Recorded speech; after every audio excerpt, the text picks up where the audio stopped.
Civil rights organisations in Brazil are outraged after the Carrefour supermarket chain sought to pay off the widow of an Afro-Brazilian man who was beaten and killed by its security guards last November.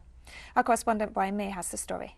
November 20th, the brutal murder of Afro-Brazilian father of four Beto Freitas in the parking lot of a Carrefour in Porto Alegre by Carrefour security guards shocked the nation, and national protests ensued. This week, Carrefour announced to the press that it had just deposited 1.1 million reais in the bank account of Freitas' widow. She had not asked for this amount. She'd been asking for much more. In dollar terms, this comes out to about $205,000. And what's angered civil rights activists across the country is that the value that Carrefour spontaneously deposited in her bank account was less than a fine they paid in 2019 when their security guards killed a dog in the parking lot of a Carrefour in Osasco, São Paulo. According to human rights lawyer Carlos Barata, there are two reasons why people are angry about what's just happened. First of all, there's the question of the value amount, lower than that for a dog. It's as if Carrefour is saying that a dog's life is worth more to them than an Afro-Brazilian man. Secondly, it's the way that they did it.